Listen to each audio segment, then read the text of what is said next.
क्या आप जानते हैं, एक समय ऐसा भी आया था जब स्वयं महादेव को भूख से व्याकुल होकर भिक्षा मांगनी पड़ी थी।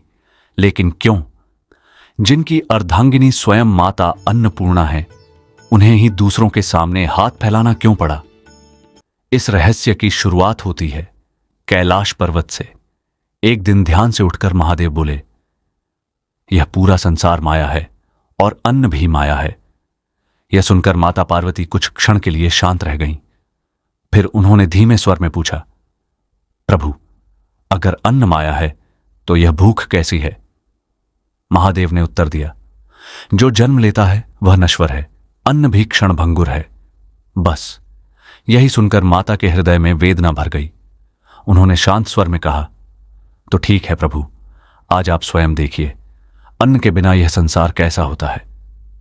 और इतना कहकर माता अदृश्य हो गईं। उसी क्षण पृथ्वी से अन्न लुप्त हो गया। खेत सूख गए, घर घर के बर्तन खाली हो गए, यहां तक कि कैलाश पर भी एक दाना अन्न शेष न रहा। शुरुआत में महादेव मुस्कुराए, सब माया है, लेकिन धीरे धीरे भूख ने शरीर को कमजोर कर दिया। अंततः महादेव पृथ्वी पर उतरे, राजाओं के द्वार गए, पर अन्न नहीं। राशियों के आश्रम गए, पर अन्न नहीं। उन्होंने हर दरवाजे पर भिक्षा मांगी, लेकिन हर पात्र खाली था। पूरी पृथ्वी घूमने के बाद भी उन्हें एक दाना अन्न न मिला। थके हुए और भूख से व्याकुल अंत में महादेव पहुंचे काशी। वहां उन्होंने एक अद्भुत दृश्य देखा। एक दिव्य देवी स्वर्णमयी आभा से चमकती हुई, हाथ में अन्न से भरा पात्र और सभी को प्रेम से भोजन करा रही थी। वो कोई और नहीं, स्वयं माता पार्वती थी, अन्नपूर्णा रूप में। महादेव कुछ क्षण के लिए रुक गए, फिर धीरे से उन्होंने अपना भिक्षा पात्र आगे बढ़ाया।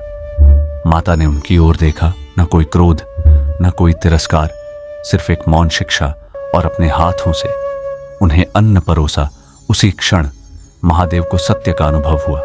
अन्न माया नहीं है, अन्न ही जीवन है, अन्न ही शक्ति है, और शक्ति के बिना शिव भी अपूर्ण है। यह कथा अपमान की नहीं, अहंकार के टूटने की सीख है। यह हमें सिखाती है कि जिस अन्न से हमारा जीवन चलता है उसे कभी तुच्छ नहीं समझना चाहिए। अगर इस कथा ने आपके हृदय को छुआ हो तो कमेंट में लिखें, जय मां अन्नपूर्णा।